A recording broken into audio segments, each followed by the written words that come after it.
Namo tassa bhagavato arahato samma sambuddhassa.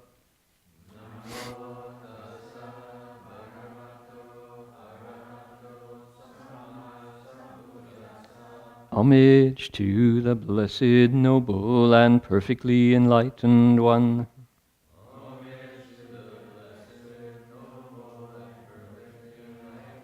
Namo Saranto Suchedoye Hulahuri Samyao Sampatoshe.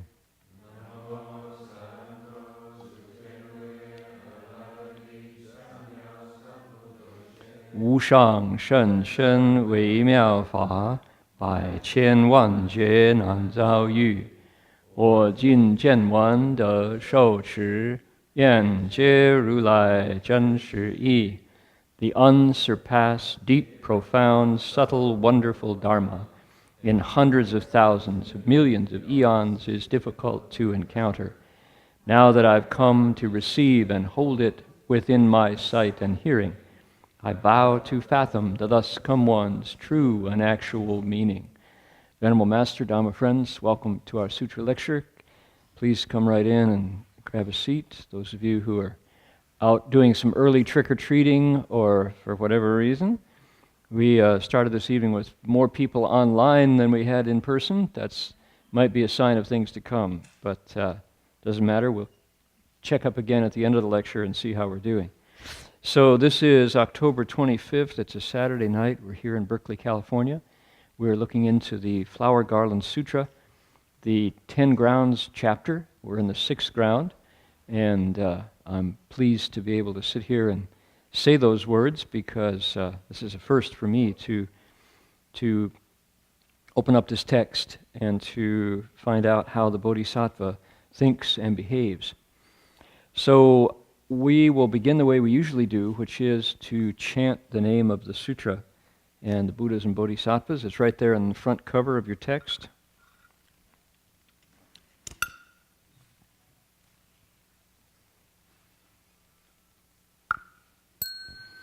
Namo Dafang Guangpo Huayan Ji Huayan Hai Hui Fo Pu Sa Na Dafang Guangpo Huayan Ji Huayan Hai Fo Pu Sa Na Da Fang Guang Fo Huayan Ji Huayan Hai Hui Fo Pu Sa Na Da Fang Guang Fo Huayan Ji Huayan Hai Hui Fo Pu Sa Namo Da Fang Guang Fo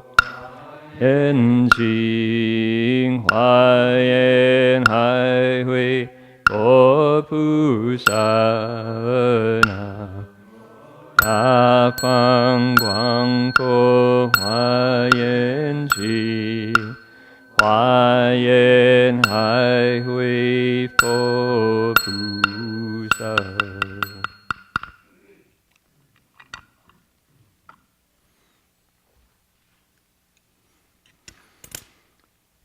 Please turn in your text to page 12 and 13.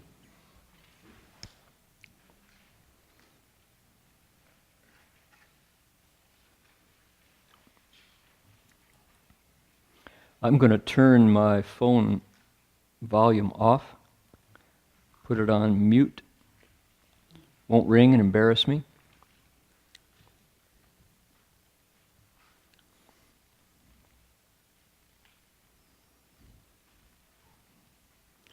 If anyone would like to hear a Vietnamese translation of our lecture, it's going on in the balcony upstairs. So grab a chair and a bench or a pew and enjoy the sutra.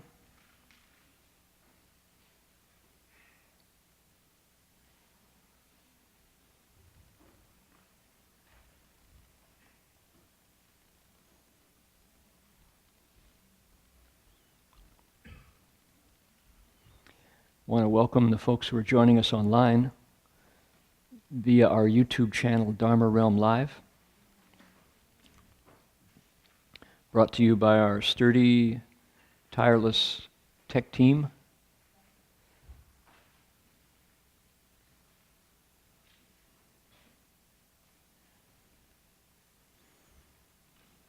Okay, we're going to start right on the very top of the page. Jump right in.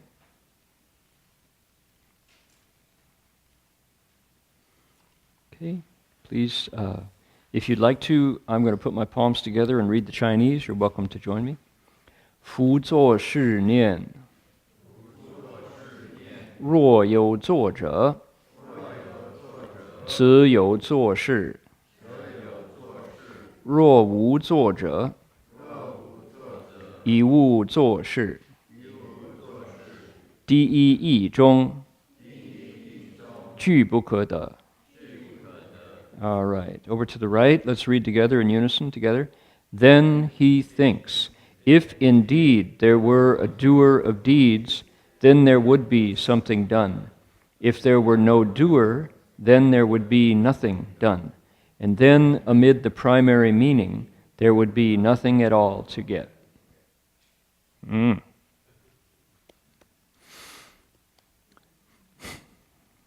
me look around here. We have mostly people who have the context for the sutra. We have some newcomers. I was just reflecting that if I were brand new, this passage would be hard to get. It would be hard to understand, hard to grasp. If you've been in the flow of our lectures, this makes more sense. Even then, it's hard to appreciate if you don't have experience in stillness. The key to understanding this part of the text is to have quieted your mind down. Really quiet, really still.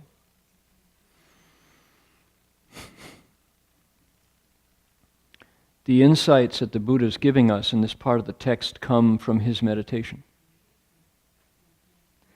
It's not ordinary consciousness. It's not the mind that reacts to things outside, makes judgments, decides what it loves, what it hates. Not that mind. If we use that mind, or even more, it's not just so much that mind. It's the mind that uses language, the mind that actually believes what you think, believes what it thinks. That mind you won't get here. When we get to the sixth ground, or anywhere in this sutra that has to do with prajna wisdom, we have to use another mind that is ordinarily not available to us. And that's why it's so hard to lecture. This is hard to lecture. I hope you all appreciate how difficulty, how hard this is to lecture. Somebody's out there saying, oh, we understand, Dharma Master, because we totally don't get what you explain. That's our standard, you're doing real well. We really don't get it. It is hard to lecture. That's true. We've noticed that. Hard to understand. So, after going on to 30 years of lecturing on sutras, this is the very first time that I have cracked open the prajna teachings to try to explain them, simply because it's difficult without having quieted your mind. It's hard to understand how opposites can both be true. Right? That's what prajna is about. It says there's doing and yet there's nothing done. And on the face of it, that makes no sense at all, right? Because it's the dual mind. It's the mind that we live in all day long, all night long. That same mind based on duality. When I drop this, it goes down every time. It goes down. At no time when I drop it in this world will it go up, unless you stand on your head. So that's a fact of gravity, a fact of physics, weight, motion, velocity, all those things you can measure. From the Buddhist point of view, that's not always true. And it's not that the Buddha is crazy or silly or, no, he's using the mind of wisdom. So that's why this is hard. Okay?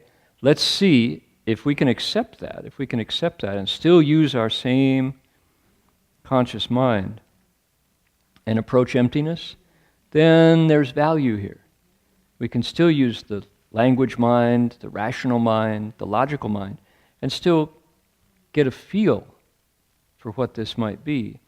And ideally, we can get inspired to pursue it ourselves. Because the Buddha is not telling us this to confuse us. He's not telling us this to become like famous as being very wise. Not a bit.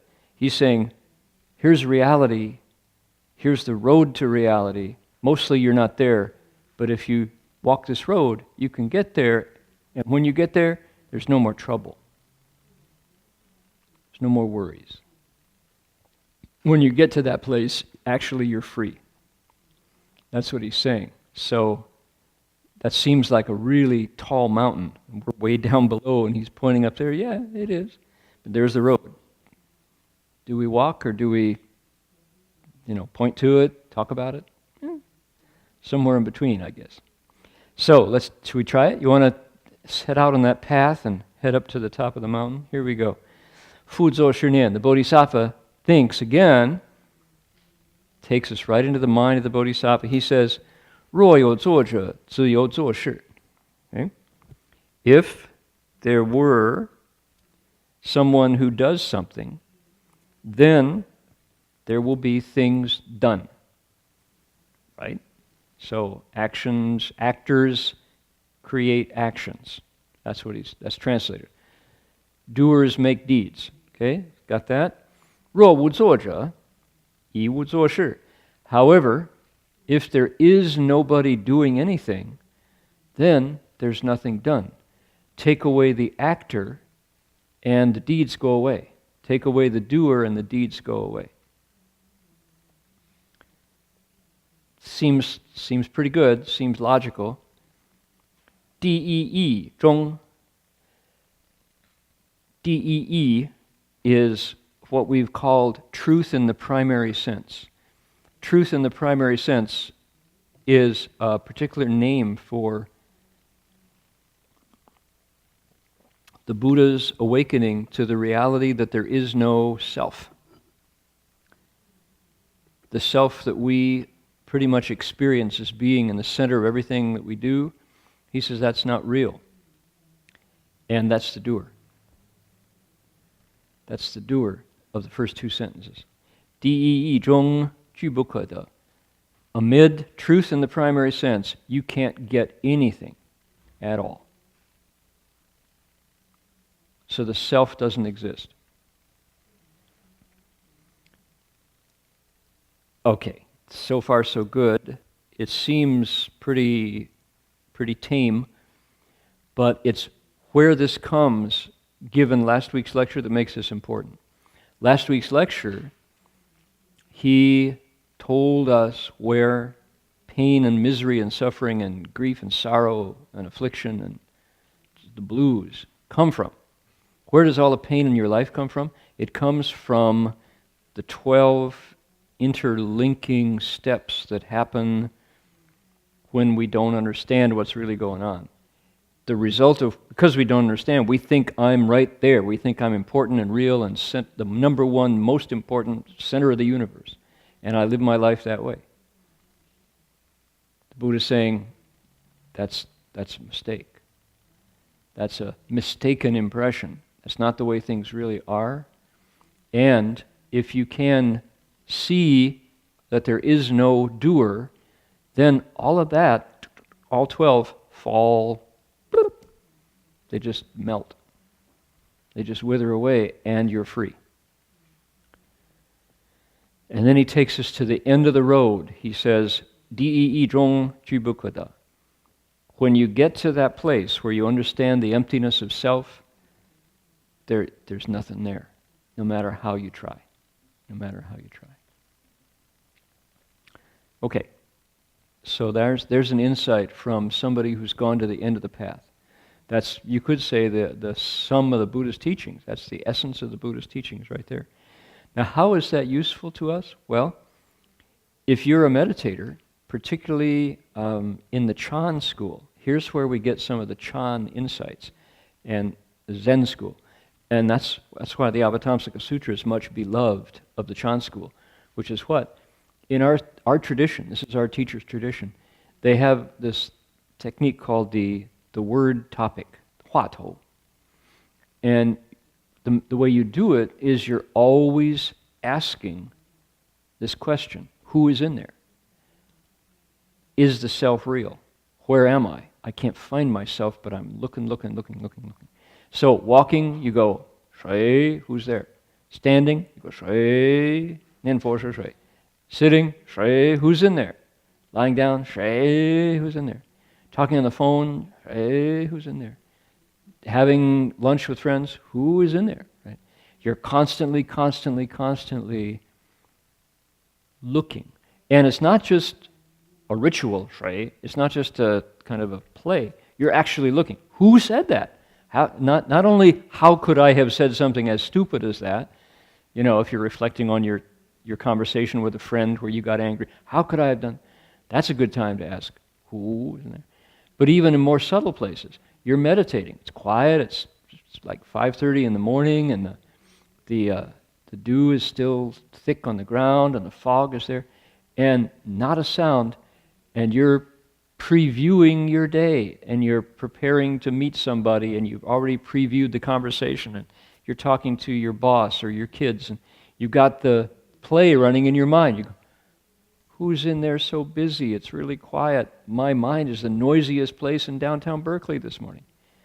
Who is in there? Right? You want to find out.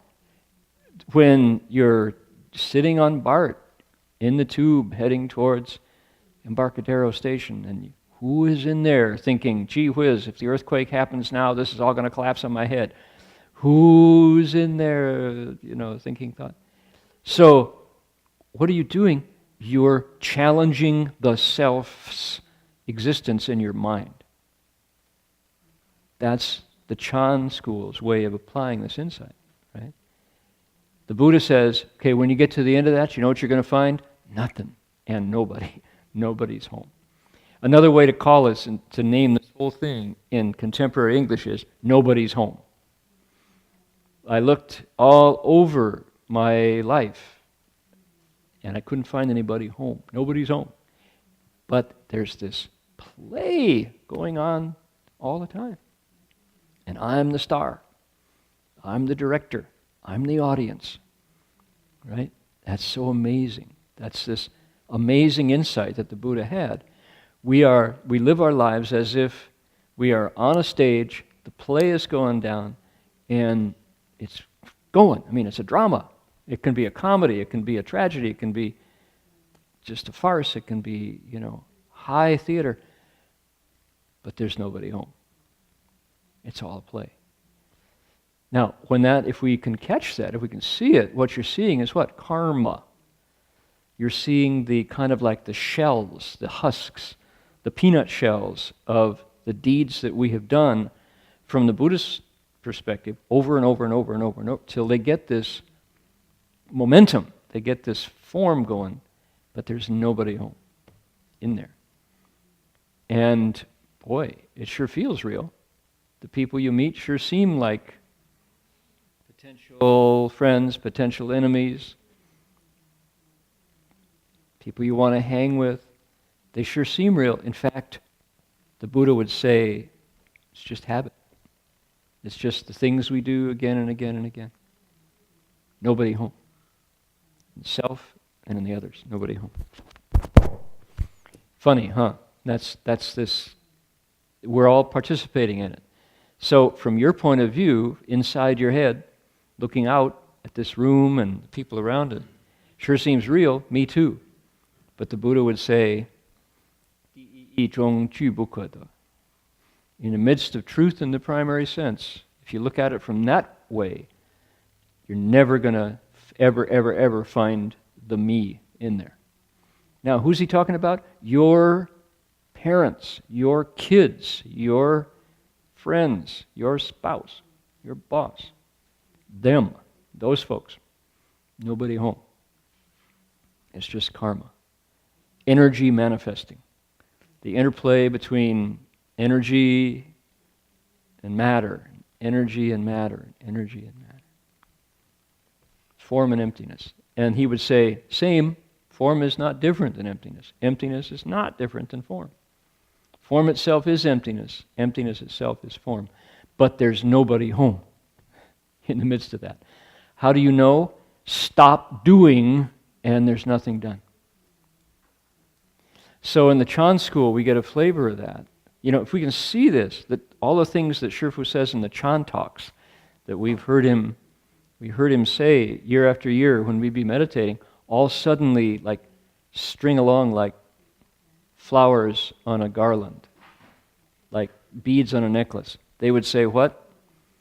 When the mind stops, all 100 things are done. As soon as the mind moves, the myriad affairs arise. Right? 心动百事有，心静万事无. Right? He would say, as soon as your mind can really stop, as soon as there's no doing, that's tonight's passage, right? As soon as you're really, really quiet, if you're really, really quiet, then everything suddenly just, you realize, you cut the string and all those beads just go floating off. The flowers fall off the string. But as soon as the mind moves, everything's back. The play goes on, and we're in it. So, that's, if you've meditated, if you ever had any stillness, kind of has got a flavor. There's a few, like, yeah, I kind of seen that. I kind of teased that out every now and then. The last 2 minutes of an hour sit, when you're really frustrated with the clock and you feel like you can't sit still one more second, and yet you think, that can't be right. Everybody else is sitting still. Why am I so upset? I'll just sit here. And then you fall quiet. And there's this sense of, wow, it's one big piece. All of it's one big thing. Ding! Oh, time to get up. You'll have that experience, right? Just this sense of, I live in such a narrow, tightly structured little reality tube. You know, I'm just in the bottom of the well all the time looking up, and there's this sky up there. When can that happen? I remember on leaving Calgary and heading for Banff. Actually, we're going to Golden, Colorado. Not Golden, Colorado, Golden, BC, north of Colorado, Golden, British Columbia. And it was dead winter, and in Alberta, where it meets British Columbia, because the snow is packed for so many months out of the year, the plows can scrape last night's snow away, but they don't get the underlying glace bleu, right? Black ice. Not blue, but black ice. The black ice is kind of like permafrost. It's always there in the road, and the plows just go right over the top of it. Well, because there's going to be more snow tonight, so they just take off the top layer, and so the walls of the highway become these 5, 6, 10-foot corridors of ice walls. The plows just plow it up. But that black ice is really, really treacherous, boy, because it looks like blacktop. It looks like a road surface. It's actually ice. And you can't see it. But if you hit the brakes, whoo, around you go. So I was with a monk who thought he was a hotshot driver. He grew up in, hot climates his whole life. Suddenly he finds himself in Calgary driving a van, like a maxi van, and maxi, kind of like a Ford Econoline maxi van. They're unstable in good conditions, right? And so he was being very cool, and he was lecturing me. It was his job to instruct me about all my faults. And so I was in the passenger side holding a sutra and reciting for all I was worth, because this guy was like out of control, you know. And I'm no, like that, reading a little pocket version of the Pushen Hongyenpin, chapter 40 of the sutra. Because I grew up in the north, and I know what it's like driving on winter roads. This guy is supremely arrogant and supremely unconcerned about safety, and he has no clue. He's totally clueless. He's going 60 miles an hour on a road that should have been 35. And so what is he doing? He's got in one hand, for some odd reason, a gallon jug of chocolate milk. Don't ask me why. Canada's best chocolate milk. And he's holding the wheel with one arm, looking at me like this and making his point, you know. And sure enough, comes around a particularly steep bend, and the rear end slides a little bit, so first thing he does, hit the brakes. Oh. Suddenly we're spinning around at like 60 miles an hour, doing full 360s. And the van, now here the road is this corridor, you know, it's like this, and the packed ice and snow is about 8 or 9 feet. And the van goes right up the side, just as if it was a all-wheel drive fly vehicle, like that. And of course the momentum gives out because it's a heavy van, and it tips over on its side, and it's still spinning right in the center of the Queens Highway, Trans-Canada Highway, right? And so from the time that we lost complete traction and started to spin, everything slowed down for me. And I was reciting Guanyin Bodhisattva's name as chocolate milk was flying throughout the cabin, you know, on the windshield. And I remember this sense of everything being slow, and it seemed like all the normal boundaries, like gravity, time, you know, weight, all merged, and there was this one peaceful fabric, just one stitched fabric of time and space, and the air became thick, kind of, and so I had my seatbelt on, but I was weightless in the car and spinning like this and watching the snowbank go by 1, 2, 3 times, you know. And this sense of, in an instant, I saw that my normal perceptions keep me in a very tight little sphere of right and wrong, up and down, true and false, black and white, self and others, rights and wrongs, you know. Just the duality is such a bind. And if you can get past that duality, there is this whole fabric of an endless, boundless world of reality that right there all the time. It's just that I lock myself into this narrow dimension. You know, it's like there's dimensions go out to 20 and I'm locked into 3D, something like that, you know. So here I was. Should I end the story or should I go back to the sutra here? Do you want to know how it happened? I've left you in mid-crash, right? So we landed on our side, and I very much had the feeling that I was in the palm of someone's hand, a very large palm.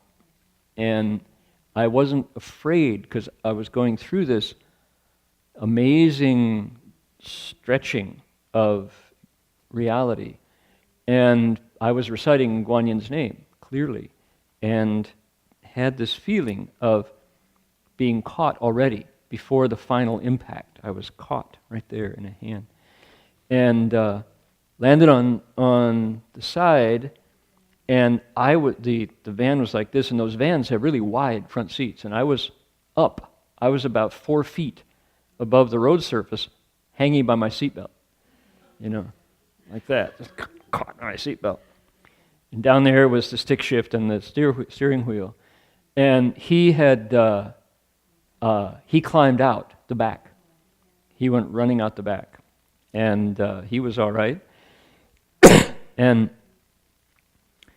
I was looking out the windshield, and the first car to find us was a Royal Canadian Mounted Police vehicle, a Mountie. And he quickly got flares out because there was a curve, right? Flares on this side, so the cars coming behind us would not run us down to suddenly discover this car and this van on the side.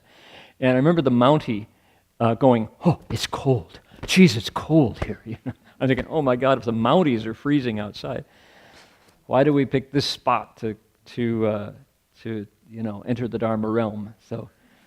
So I couldn't think of anything beyond getting my body back on solid ground. So what did I do? Undid my seatbelt and fell 4 feet with my ribs directly on the steering wheel and broke my ribs like that. I landed, ouch, oh.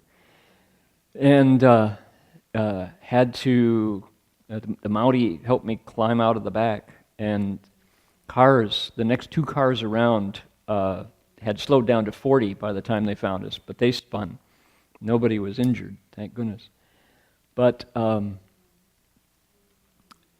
when I reported to Master Hua on the telephone back in San Francisco, we were in Calgary, that what had happened, he said, he says, he said, "It's a good thing you have a little bit of cultivation, because that was actually one of the negative energies that live in the Canadian Rockies that was hoping to gather you in. It wanted you at that point.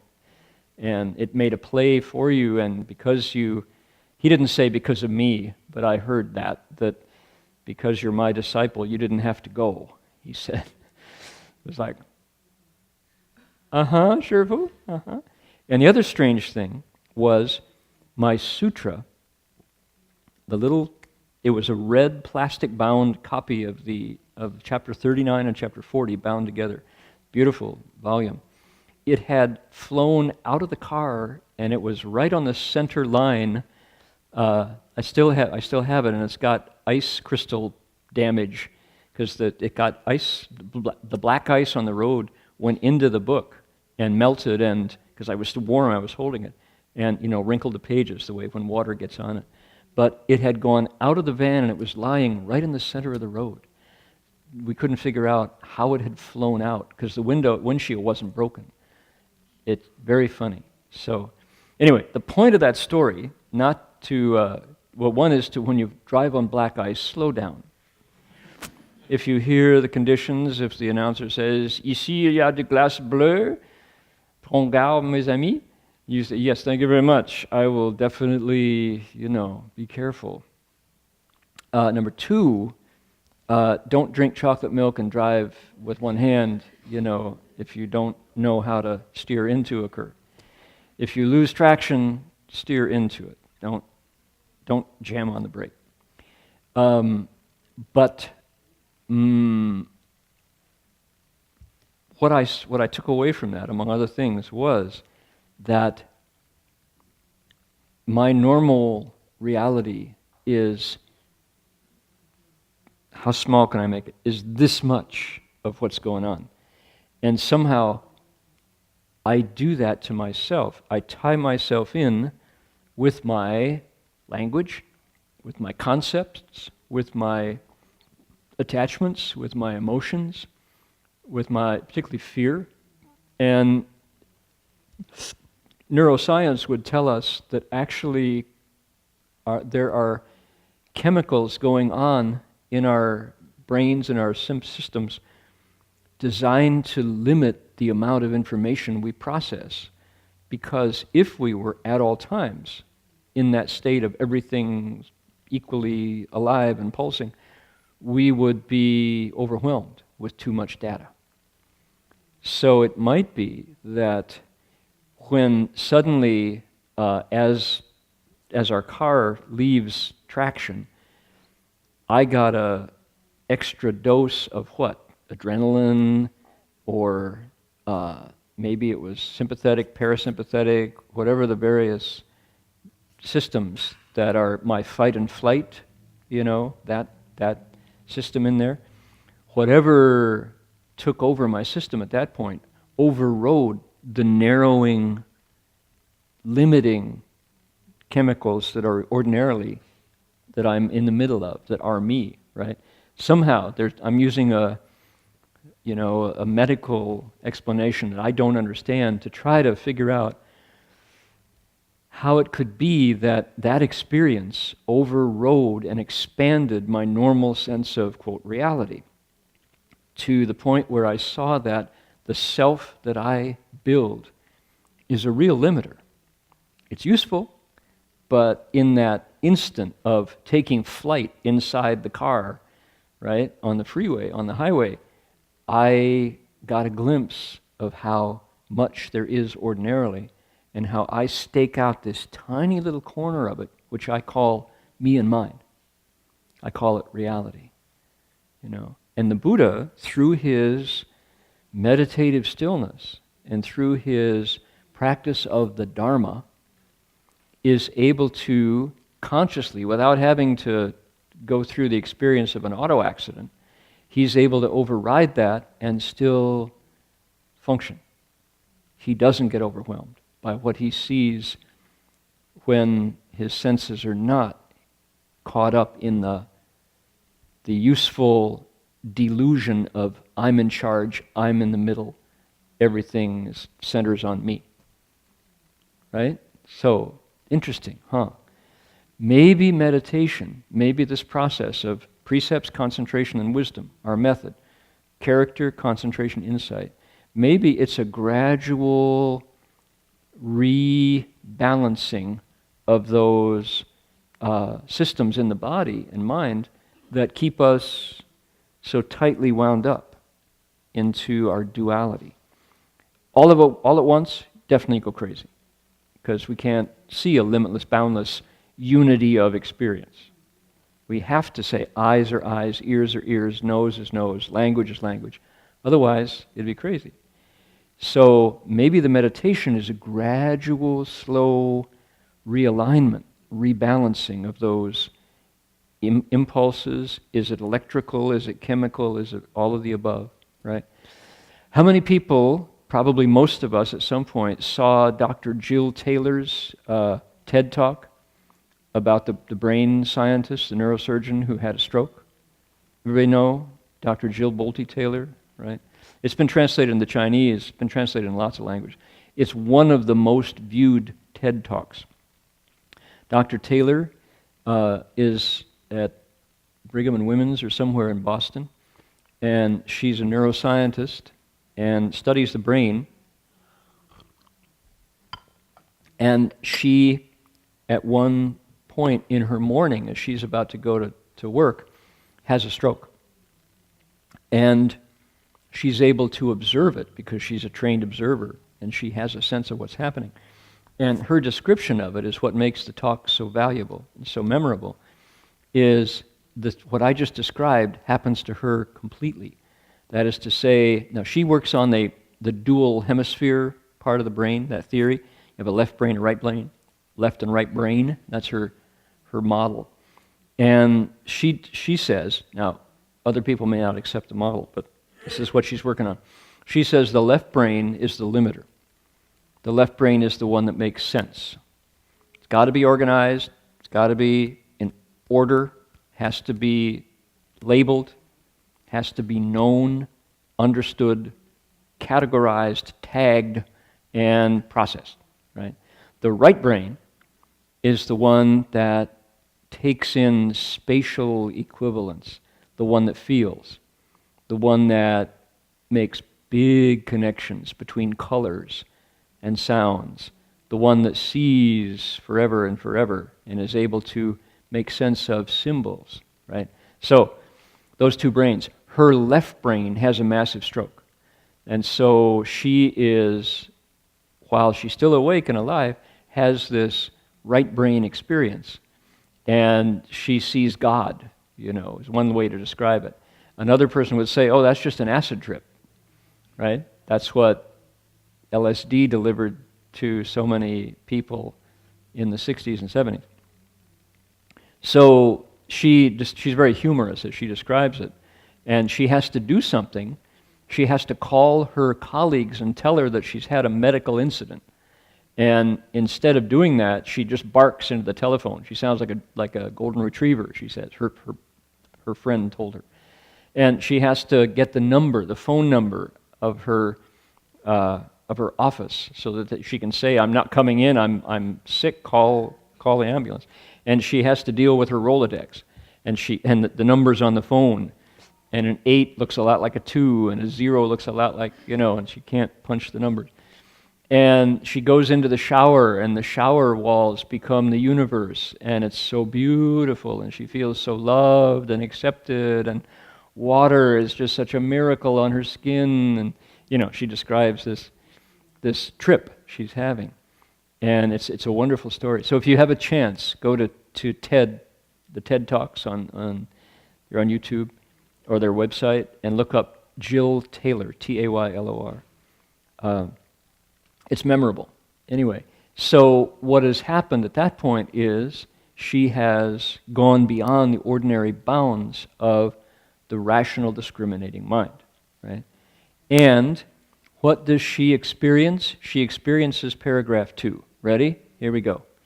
佛子慈菩萨摩诃萨福作是念三界所有唯是一心，如来于此分别演说，是二有之，皆亦一心，如是而立，何以故? Disciples of the Buddha, the Bodhisattva Mahasattva then thinks, everything whatsoever in the threefold realms is only a single thought. The Tathagata extrapolates this one thought into 12 distinct branches, each of which depends entirely upon that one thought for its existence. Why is it so? Okay, what is Yi Xin? Two ways to approach it. One way is to say it's not only one thought, meaning no other thought. You don't want to say there's one particular thought that is everything in the entire universe, because it's not just one special, precious thought. It's thought after thought. It would be closer to say it only takes one thought to accommodate, to include the entire universe. But on the other hand, that's true too. Every single thought. 一切为心造，每一心就一切, right? Every single thought includes the entire universe, and it only takes one. But one after one after one after one can contain the entire universe. So that's the way to approach it, is to say it's not that we're looking for that one thought that contains it all. It's every thought, without exception, holds the entire universe. So how amazing is that? The power of the mind. Okay? Disciples of the Buddha, the Bodhisattva Mahasattva thinks everything whatsoever in the threefold realms is only a single thought. The Tathagata further then, the Buddha says, let's look into that one thought. Here are 12 phases that thought divides into. Each of them depends on that one thought for its existence. Okay? And if we can catch that one thought, then all 12 links, the chain breaks, and we're free. Okay? That's the subtext of this. Okay. We're going to stop there for a minute and digest that. So think about this a bit. The Buddha is known for this teaching. In one thought, you have 12 connecting steps. He named them, he showed how they tug one another, and those 12 connecting steps take us all the way from I'm fine, everything's copacetic and good, to I'm dead and everybody's weeping. That's what it's about. And that's pretty dramatic, So, this is neat. I like it a lot. And I'd so much rather study this than I would studying real estate or, pardon me, computer science or political science or marketing. I'd so much rather study this than most of the lucrative disciplines that a college education would give me. And I wonder why this is not any longer included in the curriculum for educated people. Why don't we study this more? We did at one point. In India, this curriculum of everyone who went to school included this. You were supposed to learn about people. This is the teaching of people, not just people, but sentient beings.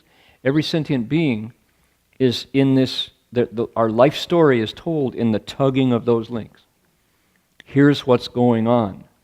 This is the drivetrain. This is what's under the hood of your car of life.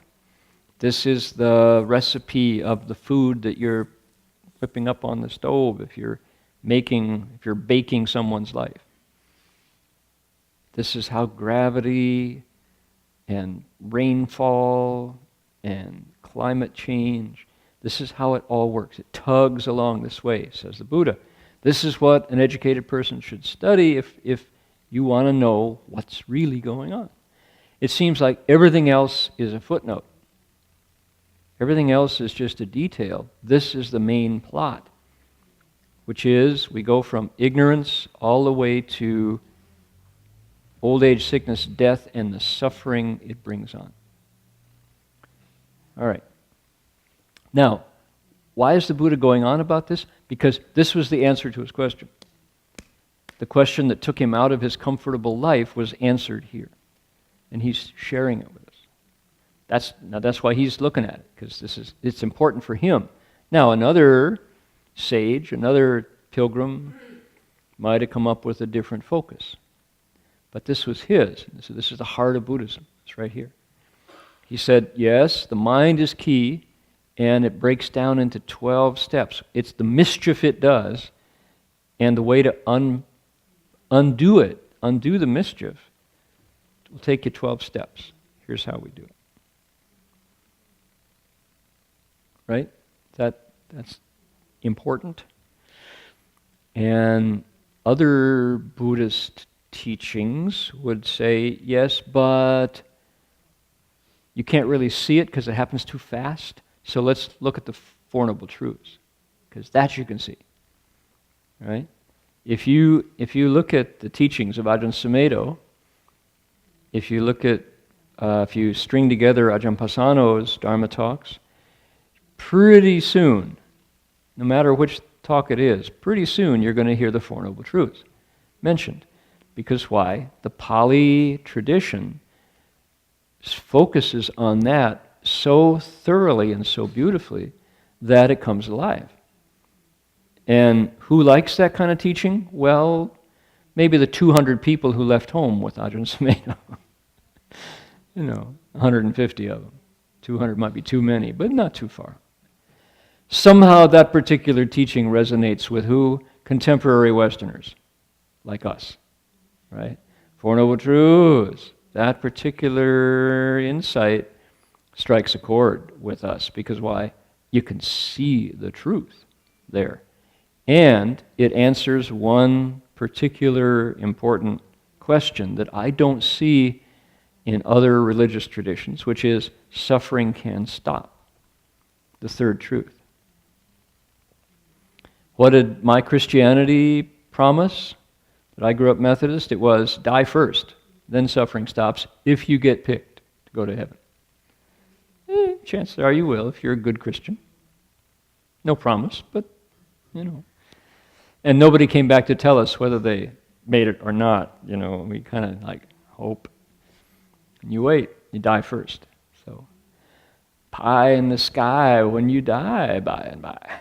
So, that's an answer, and it sure works for a lot of people.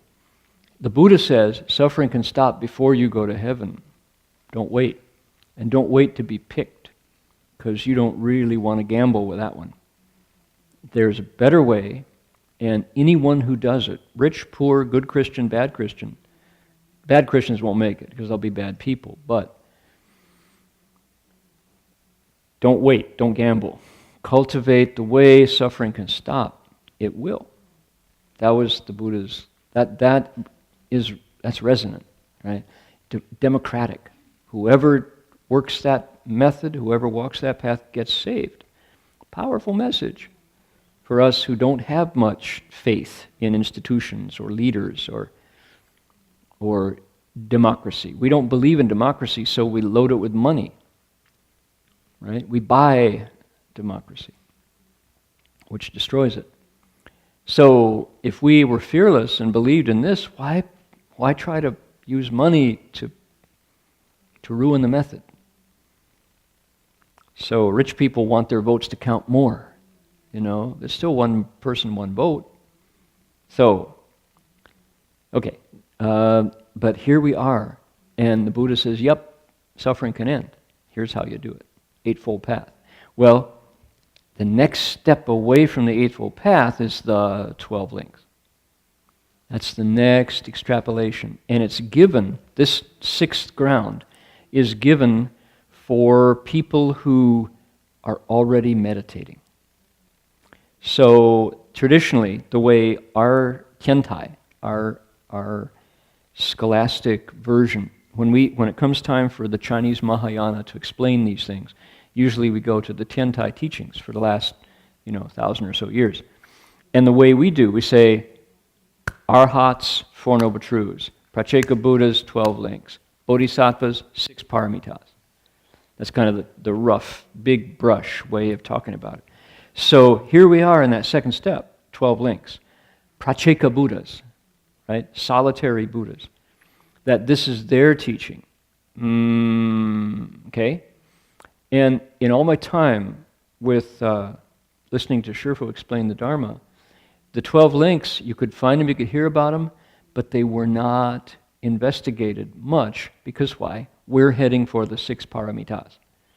Those got explained a lot.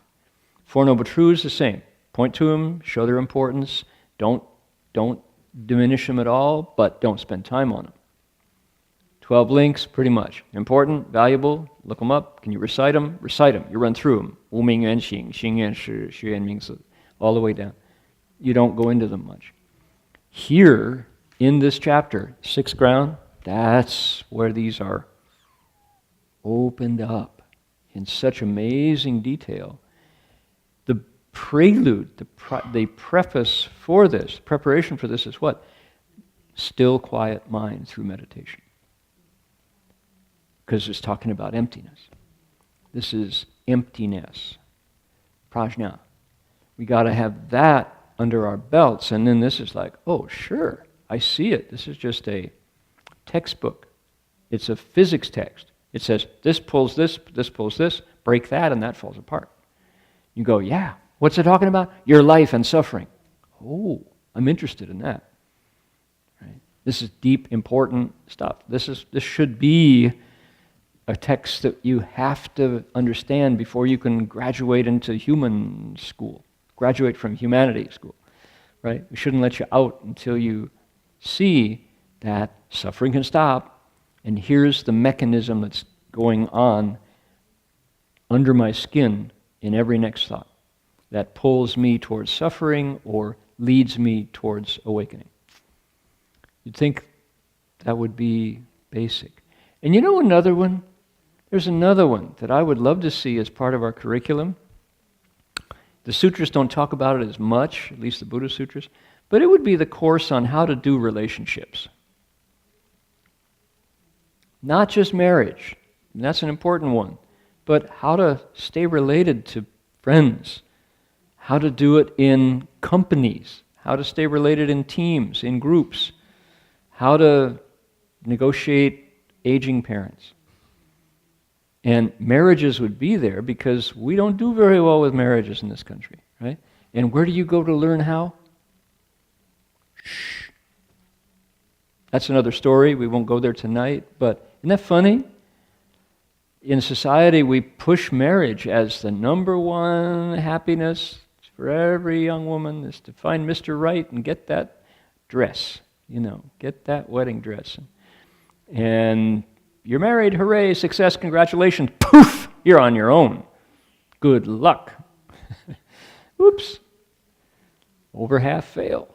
It's like, why? Why don't we teach? I mean, somebody could say, you should talk, Where's my wedding ring? Nope, not going to have one. So I'm not qualified to actually, but I can sure see, and everybody feels the impact of the failures, right? When it doesn't work, it's tragic. And yet, why don't we help young couples say, here's what's going on under the surface. Here's what's leading an individual from ignorance to old age, sickness, death, and suffering. And there are some places where you can help each other out. Here's some fundamentals.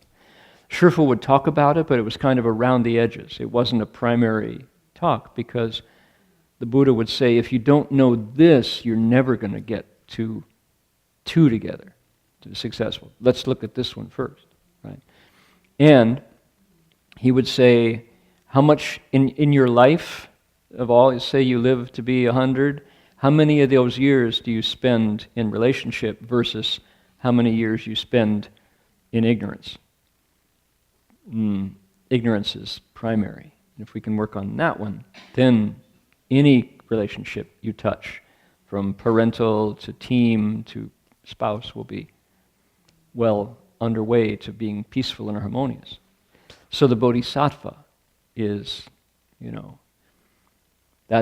he's willing to teach people about relationship, or she, but much more about this fundamental thing of ignorance. Okay?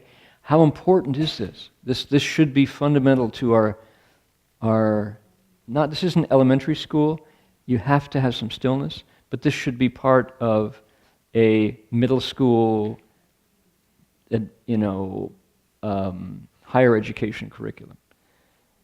People shouldn't be allowed to graduate without some awareness of the dynamics of what keeps us in the dark about our own lives. And we could call it, what would be the name of the class? Why does it hurt so? That would be the name of the class. Why is my life such a mess? Answers,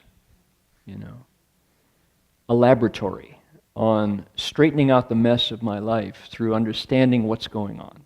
That would be a good title. You'd have to get a bigger classroom. Straightening out the mess of my life through understanding what's really going on under the hood. There you go.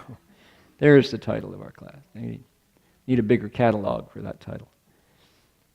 Okay, the Buddha would say, right, everybody should have this awareness, so we have a chance. We have a chance to see it. And he would say, there's a tutorial attached to this class, which is meditation. We're going to sit there to show you how to experience it yourself. Don't take it from me, the Buddha would say. Don't take my word for it.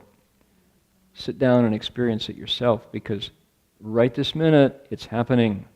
It's happening everywhere, to everybody, every minute.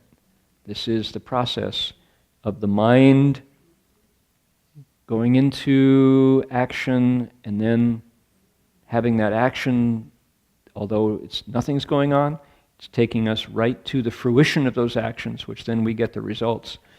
Nothing going on, but it sure hurts. So, okay, how about that?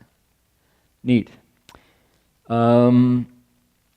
Disciples of the Buddha, the Bodhisattva, Mahasattva, then thinks everything whatsoever in the threefold realms is contained in only a single thought, and in every thought.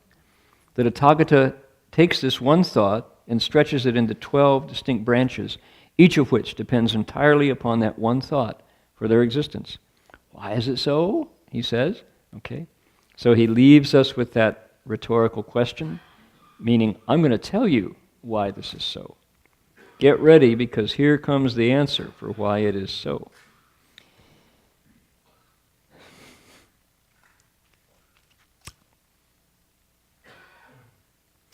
Should we do it? Let's do it. I'll read it in the Chinese, and then we'll take a look. Here we go.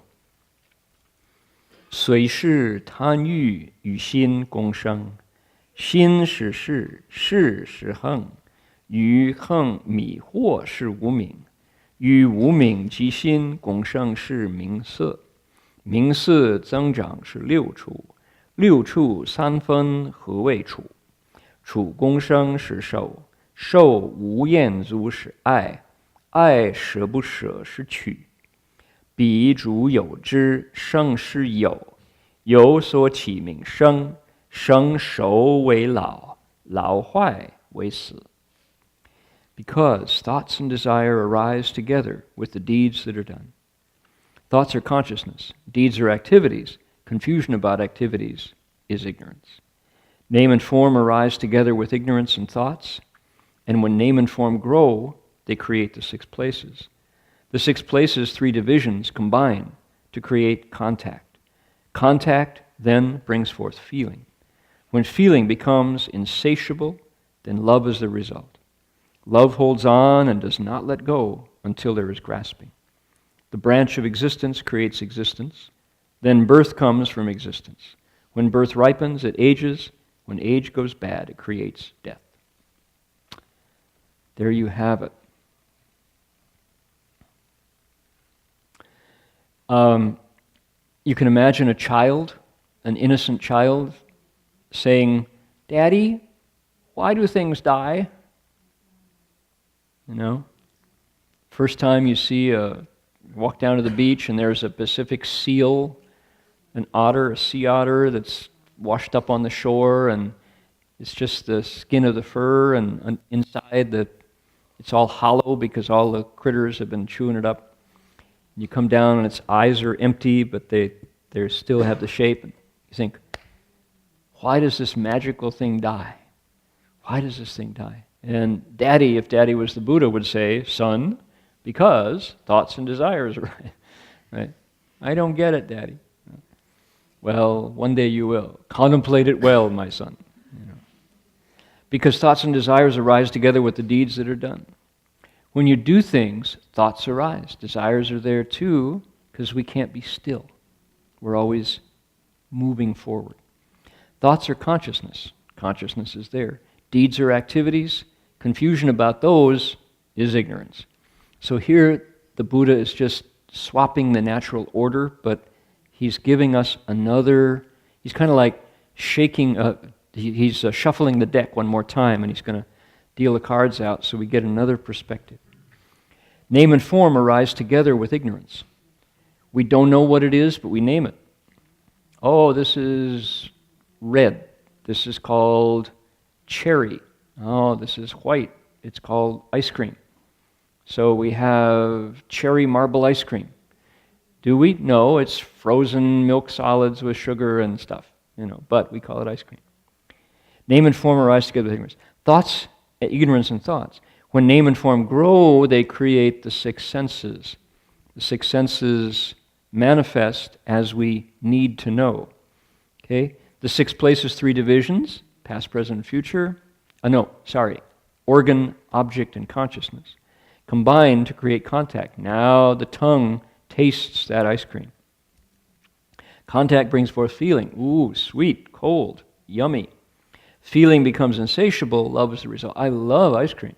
I want to eat some more of it. Love holds on and doesn't let go. That's the nature of love, is we have a feeling about something. Of course we don't want to drop it. We don't walk away from it once we love it. Then there's grasping. We cling because we know, I don't know anything else. I just know what I feel, and I love this, right? We grab it.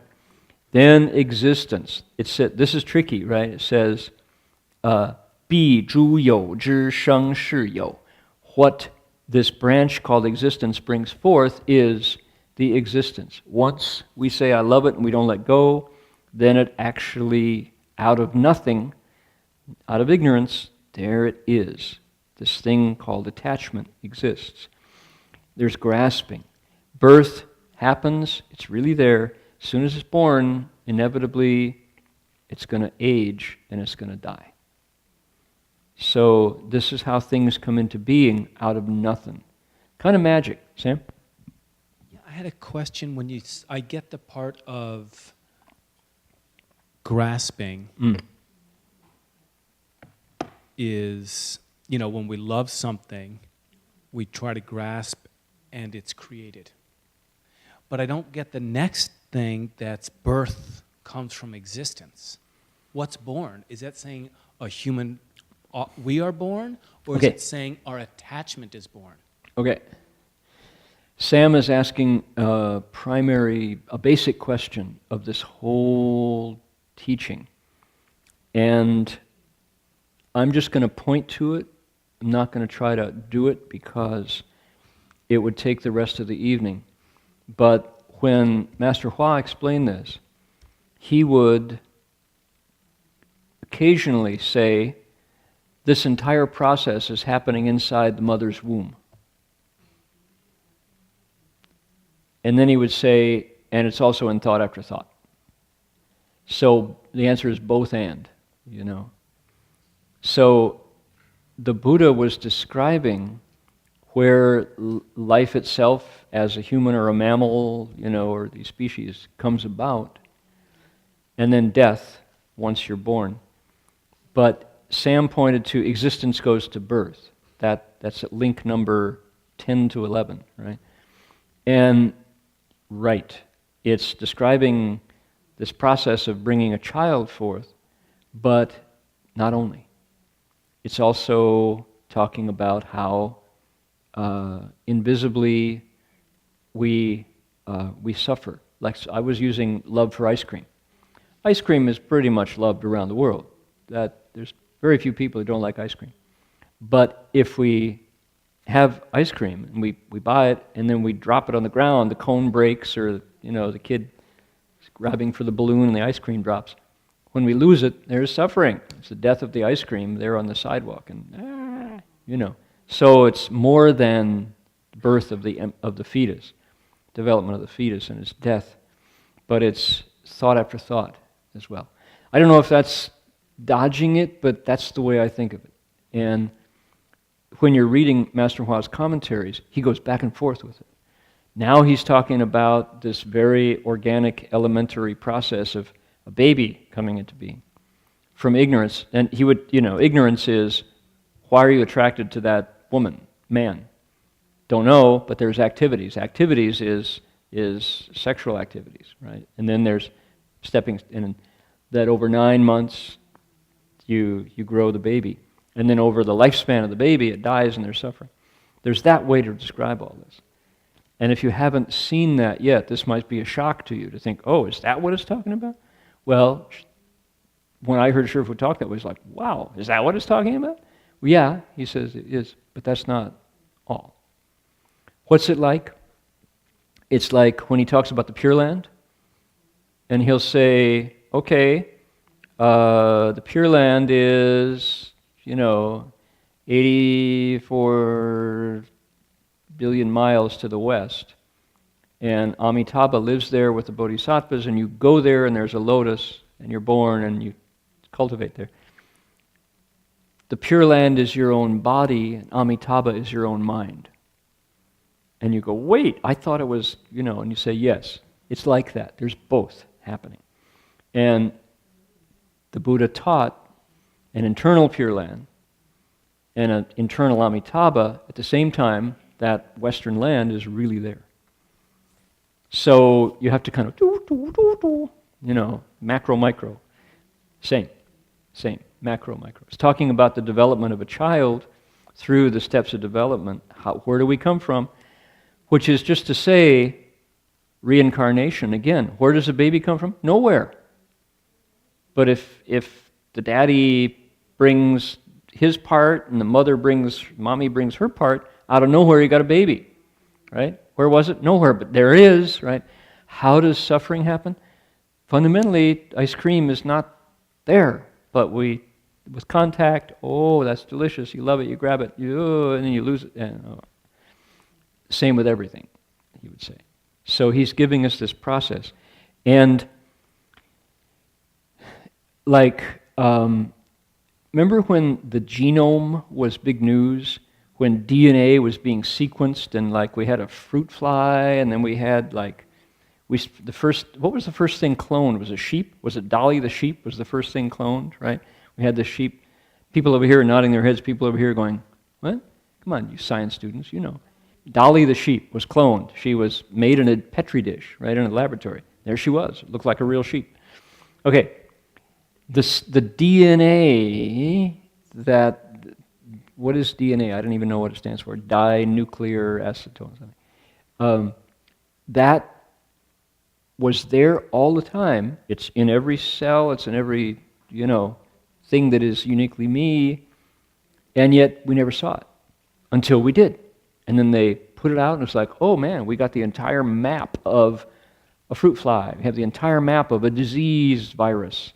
We can see it. It's right there on the, in the computer program. We've got the sequence. Here's a fruit fly in zeros and ones. I'm ignorant of it, right? But I'm giving you the idea. Okay. Likewise, the Buddha would say these 12 links are the DNA of suffering happening now. Really there, really pulling, tug, link. As long as we have ignorance, as long as we still create stuff, we're going to death. And as much as you're attached to it, that's how much it hurts. That's how much we suffer. Same, right? DNA sequencing is this, it was invisible till we had the microscope big enough and then knew where to look. And we go, oh my God, look, there it is. That's really there. That's the code that creates this being, right? This is DNA sequencing of our suffering, called the 12 links. And it's really happening. So I say this is like a physics text. It's a scientific discovery that the Buddha's stillness showed him. He saw it in the laboratory of his own still mind.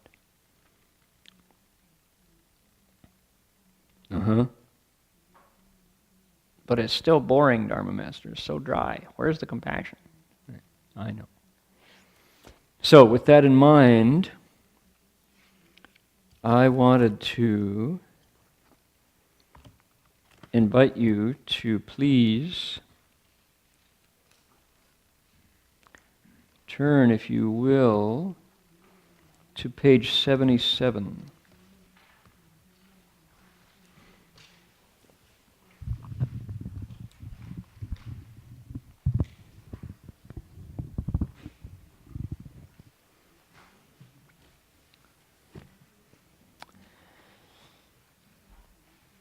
I was in Antwerp with the United Religions Initiative, Global Council,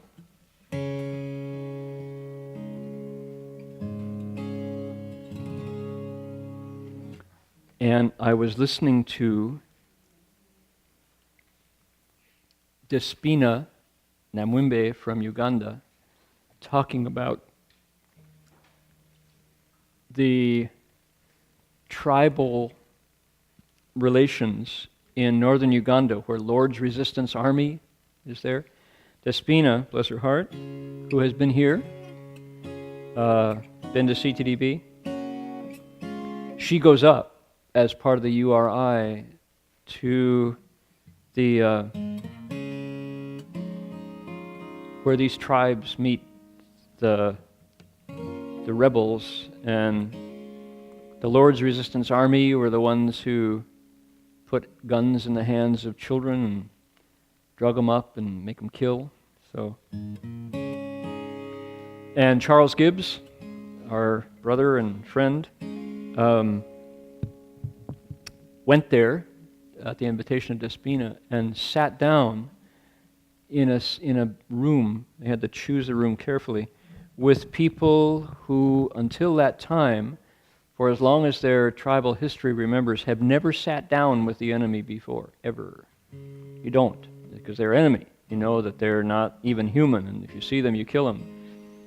And through URI, they were able to sit down in the room, and that was the first step, and then gradually talk with each other, discover what language they shared, and hear each other's stories, and then share food, and then listen to some music, and then meet the children, and gradually discover that these are people they can actually coexist with. They don't have to kill them on sight. They can affirm their humanity. And hearing Despina talk about it later, after this happened, more than once, this is what she would do. She said, this is so important because their stories are so old. They hate each other forever. They do not forget, she'd say. That they don't forget the hatreds and the hatreds from before. And you have to teach that. You have to pass it on, those stories of hatred. And so hearing this, I was so moved that actually Guoji was there with me. Actually, remember that? This is in Belgium. So we were living on this campus, this religious campus. Anyway, so I went back and I wrote this song because you or I, with Charles and Despina and all, were proof that you could set it down. So the song goes like this. God taught us forgiveness. Heaven holds us all. Never mind who hit who first. Page 77. Be still and hear the call. Oh, simply set it down. Set that vengeance down. Set it down, set it down. Set that vengeance down. Why not? Why do we have to keep it going? Some say, Dalai Lama in particular, says bad religion is worse than no religion at all. You'd be better off with no religion than to have a bad religion.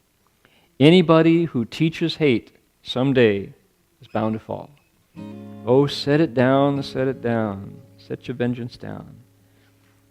And repeat that. To free your mind from hatred makes you truly great. All your ancestors rejoice when you put an end to hate.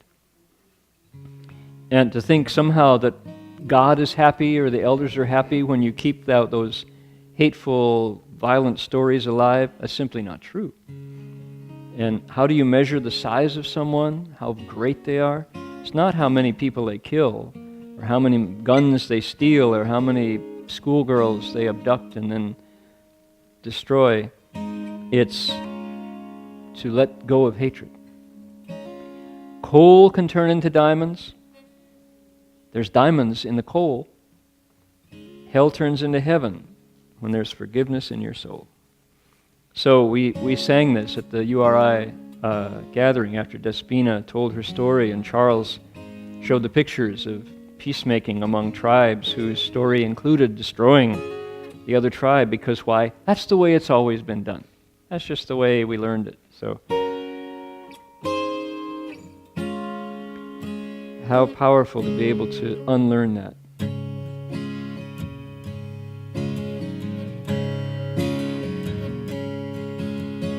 God taught us forgiveness. Heaven holds us all. Never mind who hit who first. Be still and hear the call. Oh, set it down, set it down. Set that vengeance down. Oh, set it down, set it down.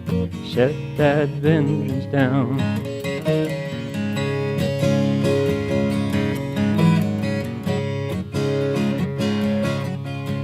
Some say bad religion is worse than none at all. Anyone who teaches hate someday bound to fall. Oh, set it down, set it down. Set that vengeance down. Oh, set it down, set it down. Set that vengeance down.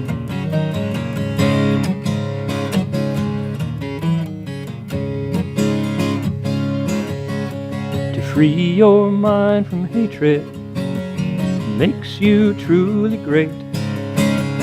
All your ancestors rejoice when you put an end to hate. Oh, set it down, set it down. Set that vengeance down. Oh, set it down, set it down. Set that vengeance down. Coal turns into diamonds. There's diamonds in the coal. Hell turns into heaven when there's forgiveness in your soul. Oh, set it down, set it down, set that vengeance down. Oh, set it down, set it down, set that vengeance down. Oh, set it down, set it down, set that vengeance down. Oh, set it down, set it down, set that vengeance down. As if that might happen someday. You have to forget. Dr. Akpinar tells stories about her homeland of former Yugoslavia, now Croatia, where there's huge investment in keeping alive stories of rights and wrongs, injustices that happened in 1450, 1460. You know, that is to say, 600 years ago. It's as if it happened last week. And you have to remember, humanity certainly should aspire to more.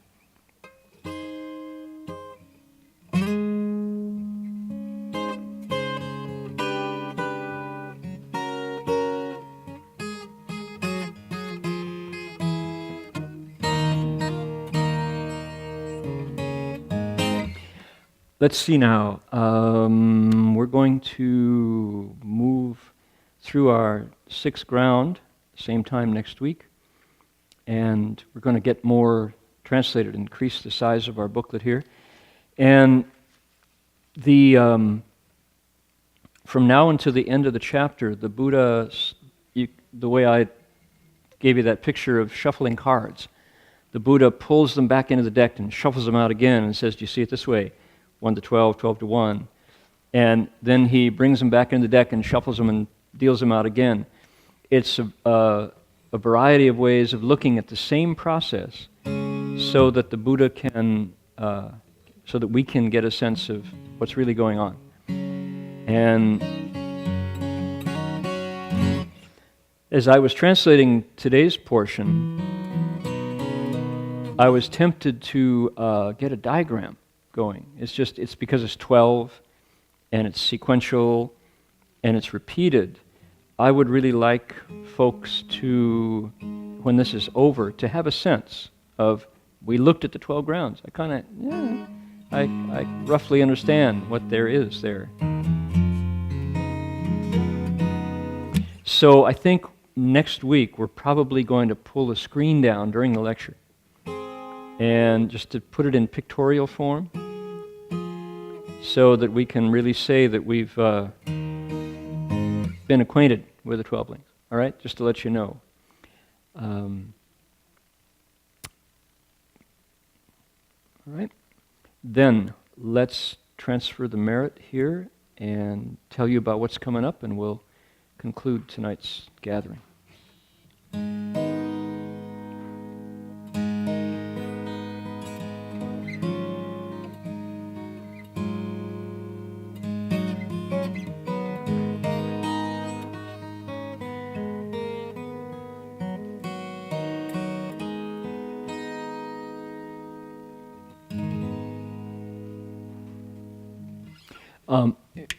My description of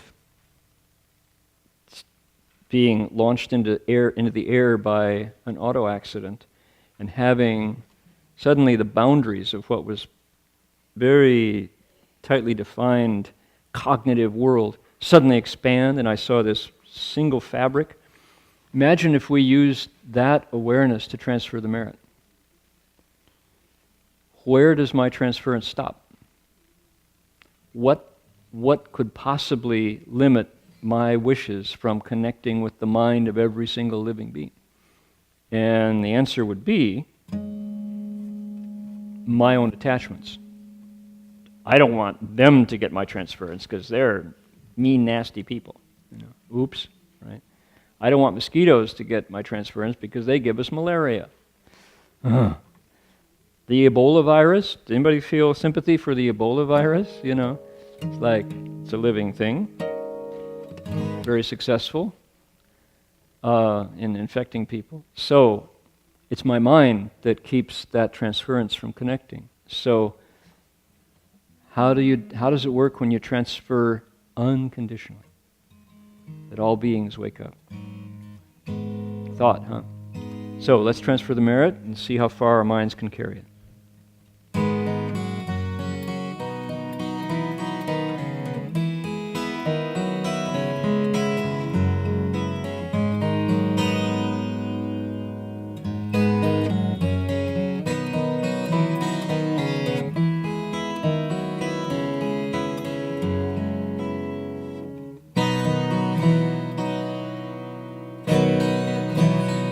May every living being, our minds as one and radiant with light, share the fruits of peace with hearts of goodness, luminous and bright.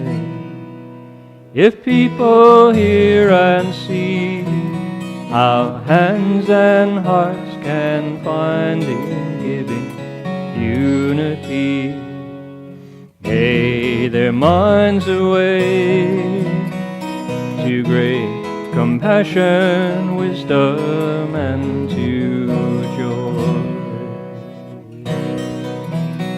May kindness find reward, may all who sorrow leave their grief and pain. May this boundless light break the darkness of their endless night. Because our hearts are one, this world of pain turns into paradise. May all become compassionate and wise. May all become compassionate and wise.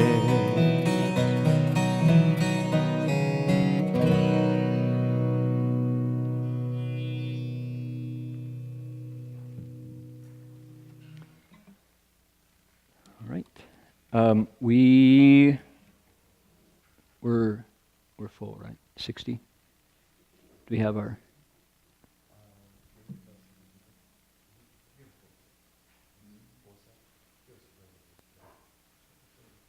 Okay. This week coming up will be a regular week of classes, and I don't think there's anything new or different to report. What I wanted to mention was that the Parliament of World's Religions has announced for 2015, right? 2015, 2016, 2015, in Salt Lake City. And we have been there before for Interfaith. URI went there. David Yin was part of that, the former past life of Jin Chuan Shi. Sarah was there. Sandy was there. Who else went to Salt Lake City with URI? Yeah, that was quite something, quite a trip. And some of the memories of that are just as fresh as can be. The Aleutian shaman, the Inuit shaman who had his frame drum, and he would ho into it, and it would start to vibrate, and he would call spirits in that way. And you're going, oh boy, better be careful. I believe spirits are coming. They're here now. Oops. And that's when I first met Ronnie Pepper, the deacon of the Baptist Church from North Carolina, and the energy that he brought, and a friendship that continues to this day. So that was quite powerful.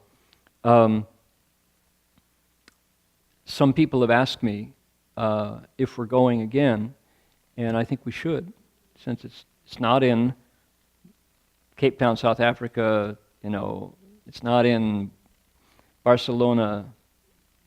It's not in Melbourne, Australia, you know. So Salt Lake City is doable. And the question would be, what do we want to do if we go? Because we want to, they're calling for papers already.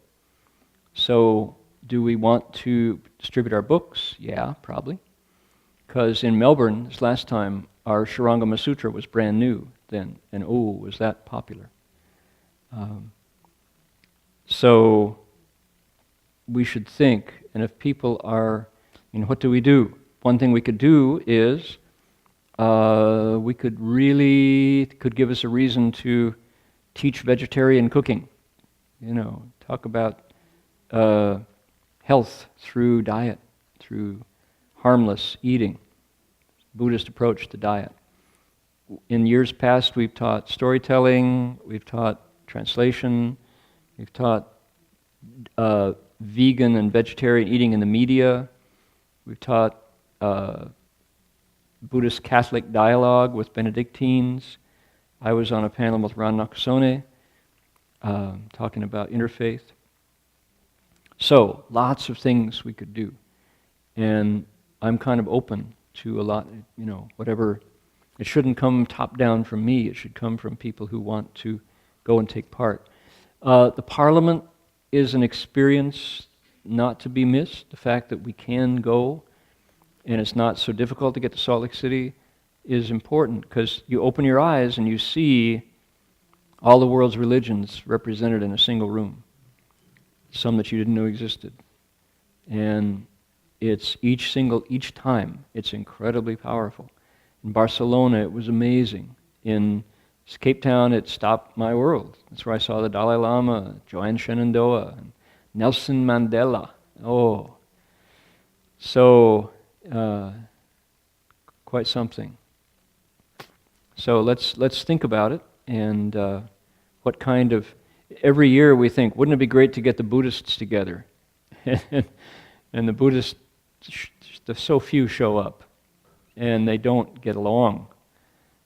Here come these monks clomping along in their leather shoes and leather belts eating meat, and we go, how do they do that? And they look at us and they go, bankers, all your money,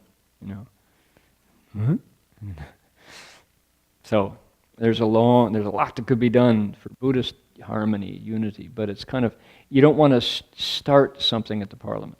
The Parliament is the place where you show something that's actually happening, what you're really doing. So it can be we ourselves, it can be we in conjunction with. A Buddhist university would be a wonderful thing to show. So just to say, we need to think about it probably before December. We need to have a good idea. October 15th to the 19th of 2015. So a year. Discount registration ends at November 30th. There are 4 different discount registrations. The first one is a home underway. Yeah, and it's worth it to go to see that. Wow. We have a good friend in the Catholic Bishop of Salt Lake City, John Wester, who might find a way to put us up. Don't know. Certainly friends there, so. Okay, to let you know. Any news from online, Yuanlin? Anybody? How many folks are there today? 25 to 30 people have joined us online. Welcome, bienvenue. All right, any announcements? How did the calligraphy class shape up today? We look at all the material Sandy have show me that is wonderful, and then we can start next month, early next month. Okay.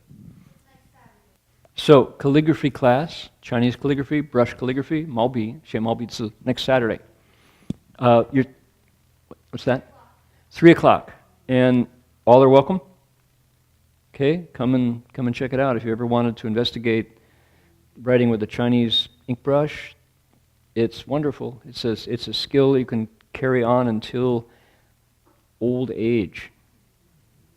And it gets better and better.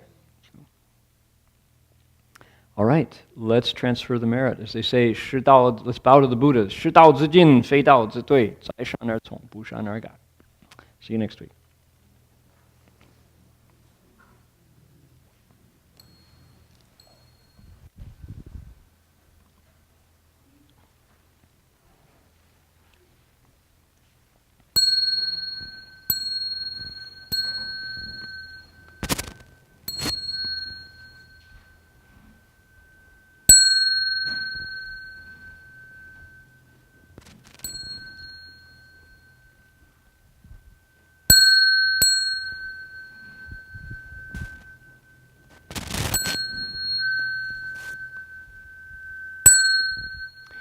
Bow in respect to the Venerable Master.